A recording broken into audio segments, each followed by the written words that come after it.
தமிழ்நாட்டை புறக்கணிக்கும் பாஜக மற்றும் பிரதமர் மோடியின் முரட்டு அடிமை எடப்பாடி பழனிசாமி என துணை முதலமைச்சர் உதயநிதி ஸ்டாலின் கடுமையாக விமர்சித்துள்ளார்.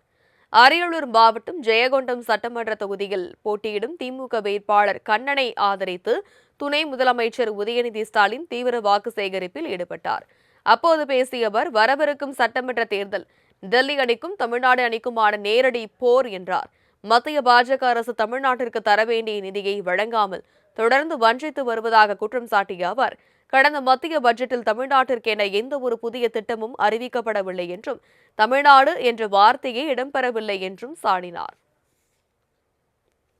நம்முடைய தலைவர் தொடர்ந்து சொல்றார், இந்த சட்டமன்ற தேர்தல் இந்தியா டெல்லி அணியா தமிழ்நாடு அணியா, டெல்லி அணி வெர்சஸ் தமிழ்நாடு அணி.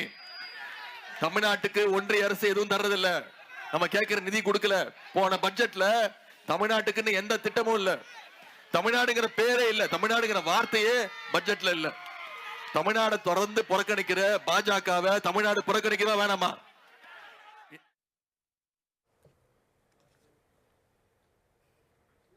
தமிழ்நாட்டை தொடர்ந்து புறக்கணித்து வரும் பாஜகவை தமிழ்நாட்டு மக்களும் முற்றிலுமாக புறக்கணிக்க வேண்டும் என கேட்டுக் கொண்டார்.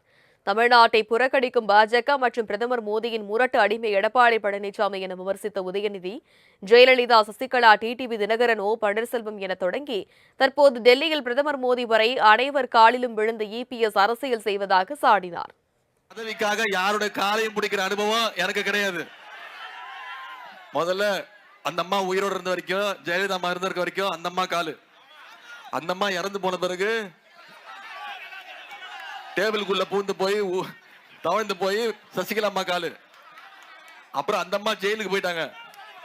அதுக்கப்புறம் டிடிவி தினகரன் காலு, அப்புறம் அவர் காலை வாரி விட்டுட்டு ஓபிஎஸ் காலு. இப்ப ஓபிஎஸ் நம்ம டீமுக்கு வந்துட்டாரு.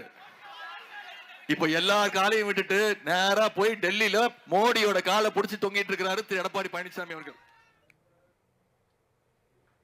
தோல்வி பயத்தின் காரணமாகவே எடப்பாடி பழனிசாமி விரக்தியின் விளிம்பிற்கு சென்று என்ன பேசுவதென்று தெரியாமல் பேசி வருவதாகவும், அவருக்கு சுயமரியாதை என்ற வார்த்தைக்கு அர்த்தம் கூட தெரியாது என்றும் கூறினார்.